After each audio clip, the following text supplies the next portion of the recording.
Bom, pessoal, vamos... Opa! Estava aqui nos meus controles de vídeo aqui.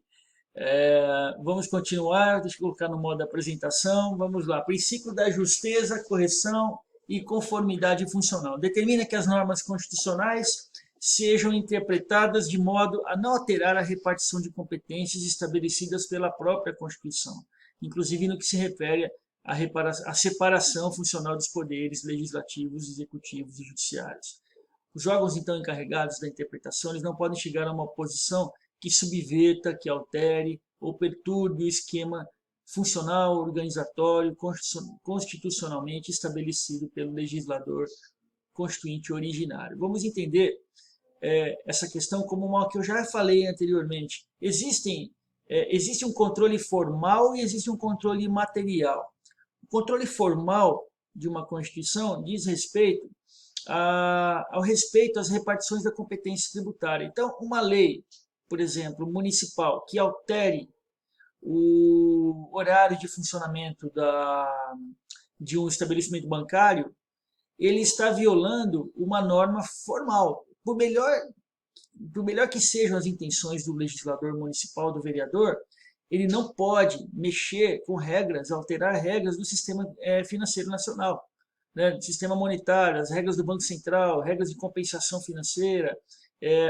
Há uma integração, né, dessas regras e elas devem partir da União. Não pode o município mudar e cada município criar a sua própria regra bancária, percebem? Então, veja, pode até ser que haja uma excelente ideia vinda de um município, mas ele não está autorizado a fazer isso, e isso é formal, né? Porque há uma repartição de competências tributárias, né, a partir do artigo 22, artigo 24, artigo 25, artigo 29, artigo 30, que vão especificar, né, o que cabe a cada ente da federação, seja a União, Estados membros, município e Distrito Federal. E há regras que são materiais, né? Não se trata de uma questão formal, se trata de uma agressão a um princípio mesmo fundamental. Imaginem, né? Vamos aqui trabalhar com texto constitucional, né? E aí nós vamos falar aqui inviolabilidade da intimidade, da vida privada, da honra, da imagem das pessoas, assegurado o direito à indenização pelo dano material ou moral decorrente da sua violação. E aí chega, por exemplo, um determinado vereador ou um determinado deputado estadual e estabelece, por exemplo, que é, para aquele estado ou para aquele município as empresas poderão, né, acessar, né, o conteúdo de internet, ou dos e-mails ou das informações, né, pertencentes à órbita pessoal de cada um dos seus empregados, das pessoas que frequentam aquele estabelecimento, violando, né, uma intimidade, violando aí a privacidade das pessoas no que diz respeito aos dados. Há uma incongruência, uma violação, há um excesso, né, material sobre uma garantia individual, sobre, na verdade, um direito fundamental individual consagrado na Constituição. Então, essa seria, então, uma inconstitucionalidade material, enquanto que, no primeiro caso, a inconstitucionalidade, por melhor que seja, por mais qualidade que a norma tenha, é uma inconstitucionalidade formal. E isso, então, está de acordo, né, está consonante com o princípio da justeza, correção ou conformidade funcional. Princípio da presunção. Isso é interessante. O sistema ele precisa de segurança, ele precisa de estabilidade. Ao mesmo tempo, ele precisa que haja a possibilidade de sua correção, de sua adequação e de um expediente para anulação. Mas veja, nós não podemos simplesmente partir da anulação, partir da inconstitucionalidade, sair já, né, reconhecendo a invalidade das normas, sem que se garanta todo um processo que estabeleça, afinal, se essa norma ou não ela é constitucional ou inconstitucional. Veja, o que eu quero dizer é que, enquanto não houver o reconhecimento oficial pela autoridade competente da inconstitucionalidade de uma lei, ela tem, então, a presunção da sua constitucionalidade.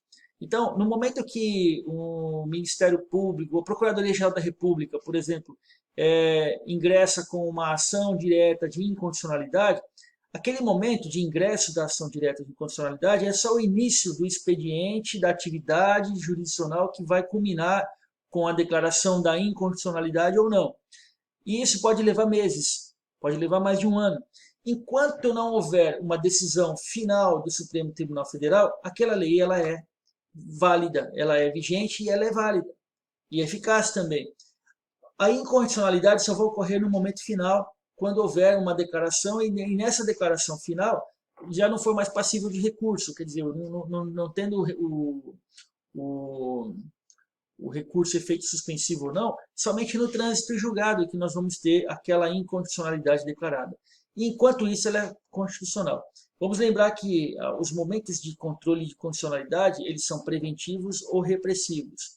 E pode ser que uma norma nem sequer chegue a nascer, ser promulgada, porque ela já foi vetada pelo presidente da República no final do processo legislativo, e a justificativa para isso será exatamente a incondicionalidade daquela norma. Mas, se a norma ingressa no sistema, a lei é promulgada, é publicada e se faz vigente, havendo um questionamento daquela lei por meio de uma ação direta, por exemplo, de incondicionalidade, somente ao final desse processo é que nós vamos ter a retirada dessa lei do sistema. Pode haver uma suspensão liminar dos efeitos daquela lei? Pode. Isso é excepcional, mas pode.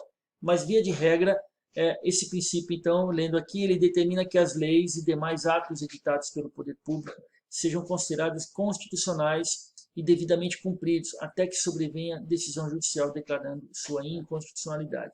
Isso é uma questão, porque se nós declararmos a incondicionalidade da lei, e somente uma lei que nasceu há 2 anos atrás e hoje ela é declarada inconstitucional, o que acontece com os efeitos práticos dessa lei durante esse período em que se reconheceu a condicionalidade? Então, essa é uma questão da chamada eficácia ex tunc, que é a possibilidade de retroatividade da invalidade, ou eficácia ex nunc da declaração de incondicionalidade, significando que ela somente vai ser considerada inválida daqui para frente e o que ocorreu no passado será considerado válido. Nós vamos ter que discutir essa questão da modularização dos efeitos da inconstitucionalidade da lei. Não é um tema para agora. Por hora, fiquemos com esse princípio como uma regra geral da presunção da constitucionalidade. Princípio da interpretação conforme a Constituição. Determina que o aplicador do direito ele opta pela interpretação que garante constitucionalidade da norma sempre que esta tiver outras interpretações que possam ser consideradas inconstitucionais. A ideia aqui é de que você sempre vai buscar, né, a interpretação que melhor gere um resultado congruente do sistema. Você nunca vai criar, né, dissonâncias desnecessárias. Lógico, né, isso sempre pensando também em termos políticos, sobre que interesses você quer proteger.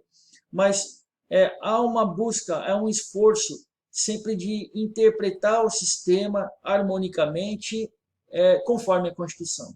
É quase que uma presunção de que o sistema ele sempre está em conformação com a Constituição e o reconhecimento da desconformação ou da dissonância é algo que, para se dar, para se evidenciar ou para se reconhecer, ele precisa ser gritante, né? Então, é um esforço, né, de sempre buscar a construção hermenêutica que melhor se aproxime da interpretação conforme a Constituição. Princípio da concordância prática ou harmonização. Determina que na ocorrência de conflito entre os bens jurídicos, e quando a gente fala de bem jurídico, nós estamos falando de interesses jurídicos, fixados por normas constitucionais diversas, deve-se buscar uma interpretação que melhor harmonize de maneira a conceder um dos direitos a maior amplitude possível, sem que um deles imponha a supressão do outro. Aplicar as normas mais adequadas. Exige-se aí a coordenação, a combinação dos bens jurídicos em conflito de forma a evitar o sacrifício de uns em relação aos outros. Eu não vou aqui explicar esse caso porque nós temos diversos exemplos para mostrar para vocês sobre como esse princípio vai se manifestar nas decisões judiciais do Supremo Tribunal Federal. Princípio da razoabilidade e da proporcionalidade. Determina que as normas constitucionais sejam interpretadas de maneira razoável, proporcional, ponderada, né? De modo que os meios utilizados sejam adequados aos fins, devendo o intérprete buscar conceder os bens jurídicos por ela tutelados, a aplicação mais justa e equânime possível. Agora nós vamos falar de métodos, e eu vou então interromper aqui mais uma gravação para nós iniciarmos os métodos, e eu estou deixando assim, em stand-by, né, em suspense, exemplos, porque eu quero tratar desses exemplos de uma maneira integrada, né, aplicando todas essas definições e conceitos que vocês devem, inclusive, lê-los no livro digital que vocês têm à mão, para que nós depois sigamos com exemplos, com um refinamento desses conceitos. Aguarde, então, o próximo vídeo.